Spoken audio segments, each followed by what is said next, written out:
Hey, how's everybody doing today? Happy Friday. I know I'm super excited. It's Friday.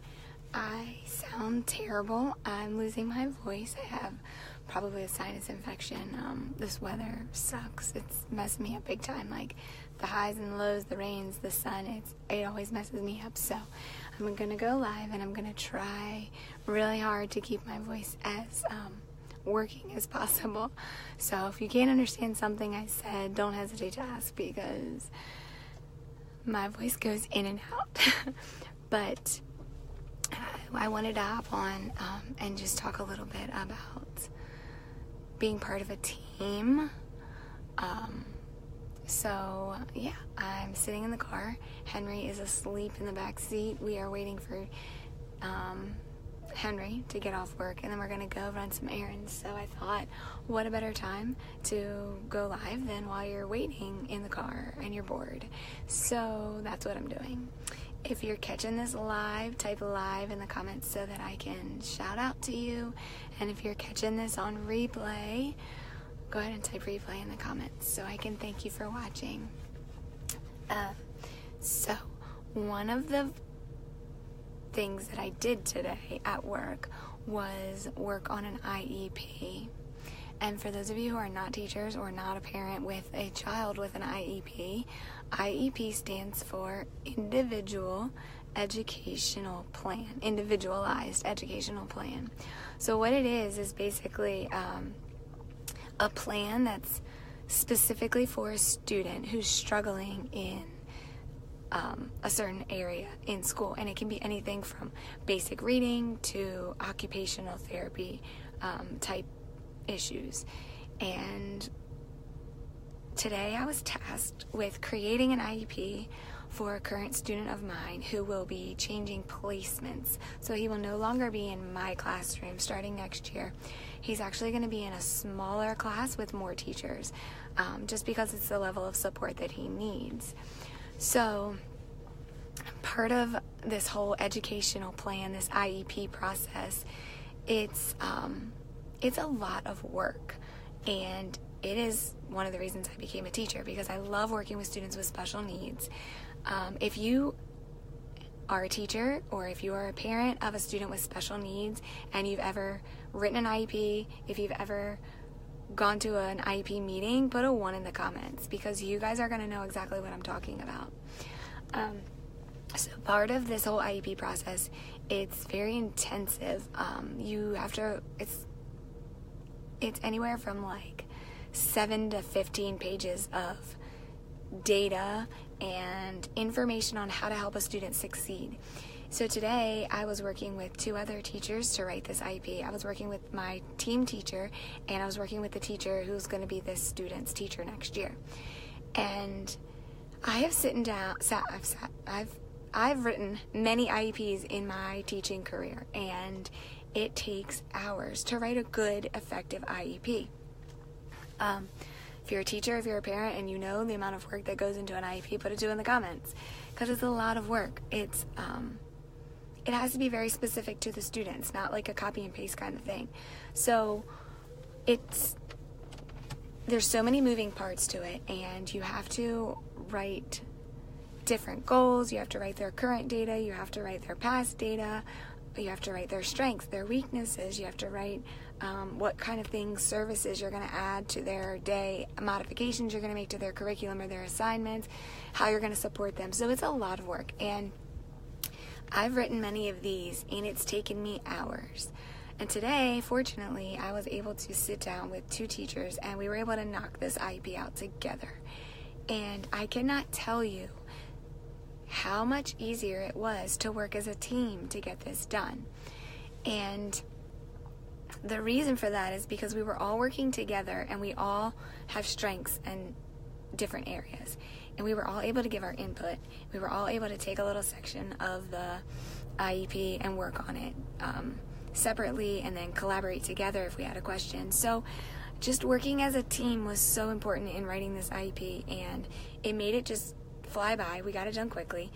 we also got it done well, probably one of the best IEPs I've ever written, because I was able to bounce ideas off of each other, off of my colleagues. So it was really nice to have this time to work as a team. And on the other side of that, I have a group project going on for my master's class, and it's an online class. So as you can imagine, trying to communicate with 4 other people online via email is difficult. And this whole teamwork thing for college is stressful. I cannot get people to respond. I cannot get people to do their part. So there's definitely 2 sides to working and being on a team.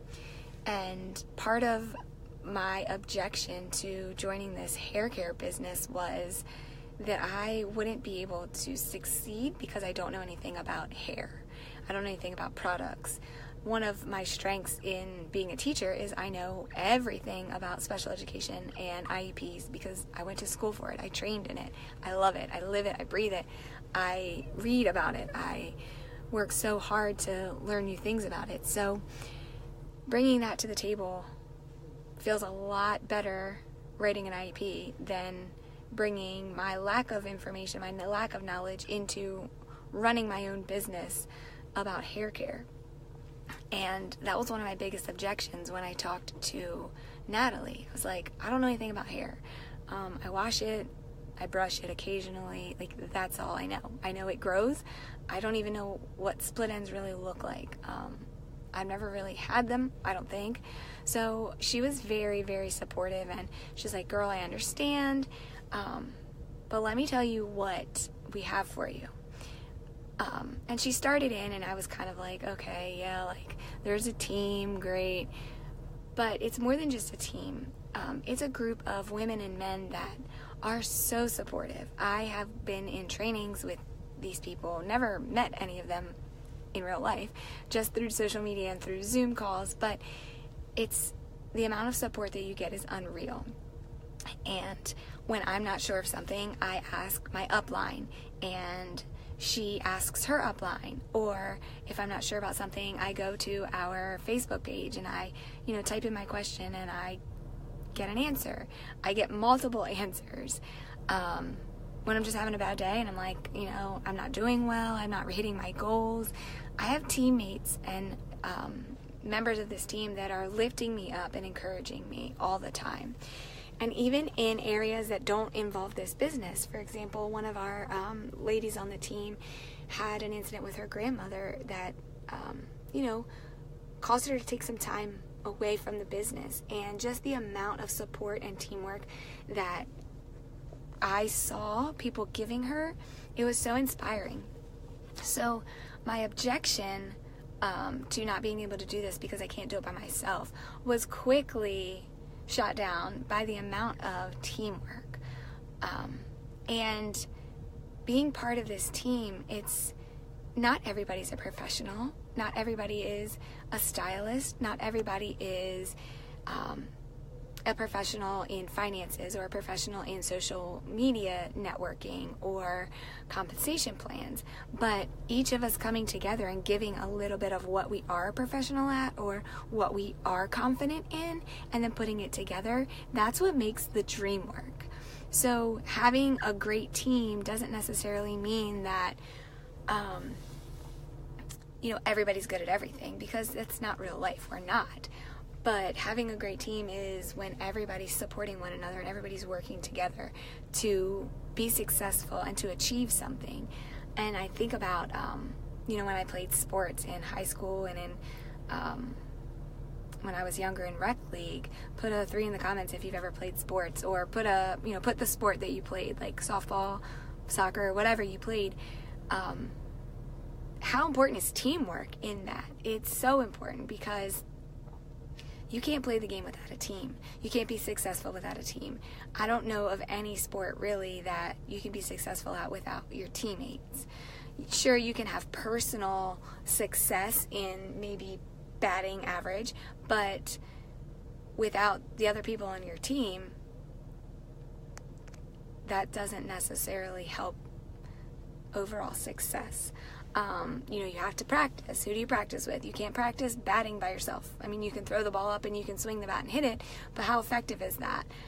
Not really effective. So just the amount of teamwork that we need in life and in general proves that that's one of the better ways to be successful. So my objection of teamwork and not being able to do this business by myself, like I said, was shot down really quickly because I go to a training a week. I'm reading training books. I'm reading inspirational books, and I have a team that is behind me and that is supporting me. I have multiple teammates, multiple team members who are bringing a little bit to the table and helping everybody else succeed. So when I talked to Natalie and I was like, I can't do this, I'm not a professional hairstylist, she was very supportive in that and understanding, like, yes, I know you're not, but we have those people on our team and we will find the answer and we will help you get the answer. And I have seen that. I've gone to her with questions about this type of hair, and we've searched the messengers. There's 2 messenger groups on Facebook. There's a Facebook testimonial. There's a Facebook page that you're added to when you join, and all this information and all these people, over 800 people, more than that, are chiming in and helping you be successful and being part of a team. And when we go live, there are people there that are watching and that are supporting you and lifting you up and pushing you to reach your goals. So the importance of teamwork for me in this business is unreal, because I couldn't do it alone, because I don't know everything, and I wouldn't be as successful as I am without the people on my team. So that objection was completely shot down, and I'm thankful that Natalie was so consistent in sharing that it's not something that you do alone, that you have people surrounding you to help you, to lift you up, just like in life, because we need that. So I'm grateful that I took this opportunity and that I jumped in and joined this team, because I've been uplifted. I've been, congratulated, and so many people are there for you when you're down and low, but they're right there with you when you're celebrating, and it's just such a good feeling of community. Put a 4 in the comments if you've ever heard this saying, there's no I in team, because I used to be told that all the time, and because I'm a smart, I would say, yeah, but there's an M-E, like the word me is in team, so it's all about me. But obviously, as I've grown up, I've learned that yes, there's a me in team, but that doesn't create the team. That's just part of it, and it's a big part of it. I don't like the saying there's no I in team, because you are a part of the team and you bring something to the team. So I like that there's a me in the team, because you are important. You are an important part of the team, and you being in the team is part of the team. And you have something to bring to this business, and whether you think you're not good for it, whether you think that it's not a good fit for you, whether you think you can't do it because you don't know hair products, you don't curl your hair, I hope you wash your hair, you don't use different products, you don't style your hair, just because you're not doing those things doesn't mean you can't be successful in this business, because that was me. I don't style my hair, I don't curl my hair, I wash my hair, I brush my hair, that's about it. So that objection, I'm shooting it down. Stop thinking that, because it's not true. You're so supported in this team that you will be successful. There's no way not to be successful, because people hold you accountable. People hold you to your standards. People hold you to your goals and make sure that you reach your goals. When you don't reach your goals, they're not like, oh, don't worry, get it next time. They're like, no, you still have an hour left in this month. You're going to reach your goals. And they push you. And that's part of being a team. So if that's one of your objections, watch this video, because I'm telling you, the team is unreal. The amount of support is unreal. And if that's something just in your life, if you don't feel like you have a team behind you in whatever you're trying to do, you need to find a team. You need to find a team that's going to get behind you and that's going to lift you up and that's going to support you, because that's going to make all the difference in your success and in you reaching your goals. And I'm thankful for my team. I'm thankful for each and every person on my team, whether I know them personally or not, because I feel their support in all that I do. So I hope that you're having a good Friday. Feel free to share this message. Feel free to reach out to me if you want to be a part of this awesome team. If you feel like maybe you're interested and you're not sure because you're scared, because that was me, because you don't have enough money, because that was me. Find my objection video on money. You don't have enough time, that was me. Find my objection video on not having enough time. Or if you don't think you can do it because you don't know anything about hair, that was me. Like, all these objections, I was the objection queen, and I just got paid today for being an objection queen, for not having enough time, not having enough money, and not being a professional hairstylist. I just got paid for being all of those things because I'm a part of a team that helps me and that pushes me. So I hope that you're a part of a team, and if you're not and you want to join my team, please reach out to me. I would love to have you. I'm super excited about this business and about helping other people be successful and have good hair. We also, speaking of good hair, have a sale going on for the next couple of hours. It ends tonight at 11:59, and it's a buy a conditioner, get a shampoo for $15, which I know doesn't sounds like a lot of money, but it lasts for 3 to 5 months. So that's like $3 a month for some dang good shampoo. So if you're interested, reach out to me. Have a good night, guys.